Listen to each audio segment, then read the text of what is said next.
Hey you, how did you sleep last night? Well, I hope. Conventional wisdom in the hockey world tells us that a rested team is a better thing to have than an unrested one. It makes sense when you say it out loud, but how true is that really? Here were my predictions for round 1, and here's where those series stand at this point. But the unique angle this video brings is how you can kinda start to base your predictions of the second round and onwards on the amount of rest a team gets, or rather, the rest they don't get. I looked at every playoff series in round 2 and onwards in the salary cap era to see how often the rested team, that is, the team who finished their series X number of days before their next round opponent, won that following round. So let's take a stroll down memory lane. In the first column, you'll see the second round, in the second, the conference finals, and the third, the finals. Zooming in on each matchup, we see the combatants here, with the winner highlighted, the number of games they played in the prior round, anywhere from 4 to 7, and the date of the last game in that round. So, for example, in the second round in 2006, Buffalo faced Ottawa after having not played since May 2nd, my birthday, where they closed out the Flyers in 6 games. In the next round, the conference finals, we can see their series against Ottawa went only 5 games, concluding on May 13th, not my birthday. I hope that all makes sense. Anywho, for the purposes of this video, I'm glad that 2006 was the playoff year that it was, because in every single series, the less rested team won, be it by 1 day or 6. The more rested teams going into the next series went 0-7. 2007 was far less conventional wisdom busting, but the majority of series still saw the less rested team win 4 of 7.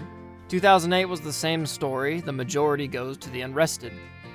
2009 finally sees more rested winners than not, but it should be noted that 2 of those 4 saw a rest difference of only 1 day.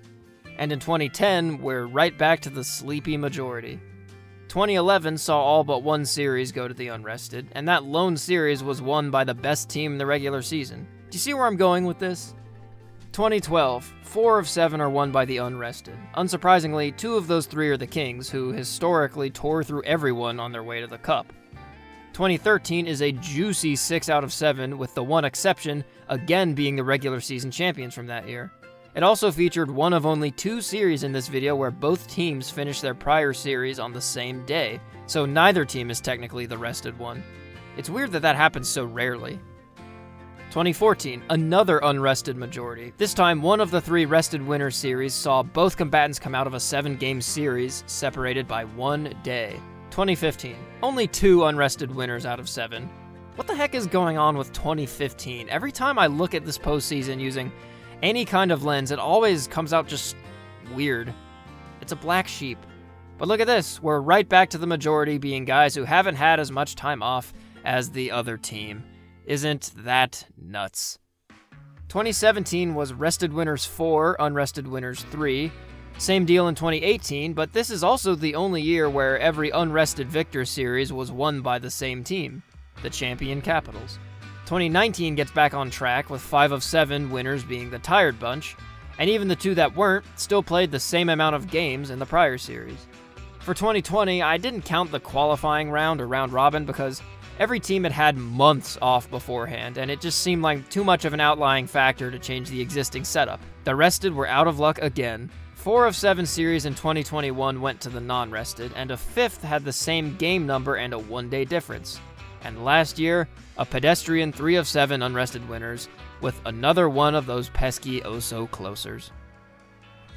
So, I don't know of anyone who is particularly married to the concept that the rested team usually wins, but if you are one of them and you're watching this video, I'm sorry. I'm not trying to be a heretic, but in modern hockey, not only does having more time to rest not seem to matter, you have a significant disadvantage if you do. Remember that community poll? Most of you, understandably, thought that you'd have a decent advantage if you were rested, but if you have more rest, you end up winning less than 40% of the time, about 39.5%. This gets a lot more interesting when you split the data. Let's begin doing so by round. Round 2, it doesn't seem like it matters all that much, but there's still a decent edge for the unrested.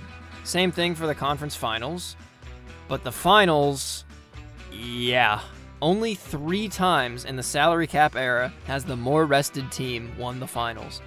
And maybe we can even explain away those 3. 2 of them were historically dominant teams in their playoff year, the Kings and the Avalanche, And the third was a one-day difference after a combined only 9 conference final games, tied for the fewest this side of Dave Andrechuk's career. Now, why is that? Why is any of this? Maybe it's all about grooves. Maybe when you're not that far removed from playing, you're still in a good hockey mindset? That's very unscientific, but more physically broken down teams quite often and consistently prevailing against more rejuvenated, able-bodied teams is not a reality that seems to play by many laws of science anyway. Maybe we can glean some knowledge from the exceptions, from the series where the rested team actually won. Maybe they were quite often just the better teams? Well, not really. They have a slight advantage, but it's basically a coin flip. They were very likely to end up in the finals, which suggests that most champions probably have at least one series in their run where they were rested. But still, these splits don't really tell us much, unless we bring the focus back to how the rested interacted with the unrested. Even though the rested teams won, the more tired teams still somehow managed to push them to a long series over 2/3 of the time. Compare that to how many of these best-of-7 series there have been in NHL history. Unrested losers in the salary cap era massively and disproportionately lengthened the series.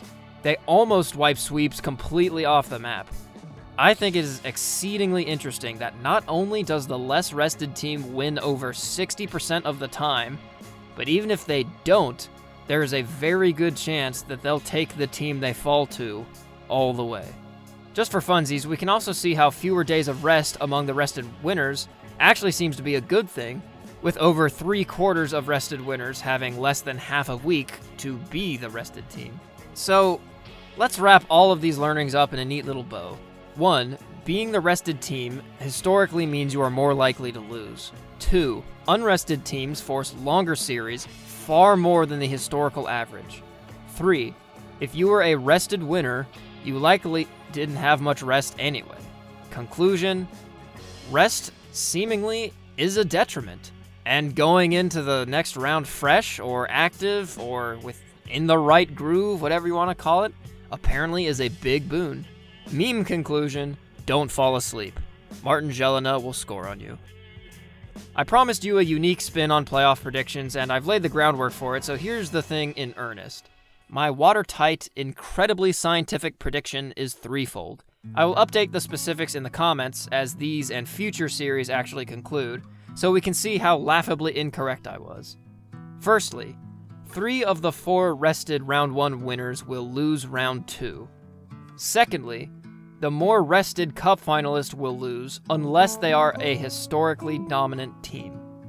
Lastly, the eventual champions will have 2 series wins as the less rested team, and 1 where they did have the rest. Because, as this pie chart shows, almost every champion in the salary cap era had to deal with being the more tired team at a hugely disproportionate level. A solid quarter were never the rested team at all. So that's my very stupid, unscientific, and silly prediction. But wouldn't it be cool if it came true? Needless to say, I will not be that disappointed if I'm wrong. I mean, it couldn't be much more wrong than how most people predict a playoff bracket goes, could it? And that's one point I'm trying to make. Predictions in a sport as random as hockey often amount to basically nothing.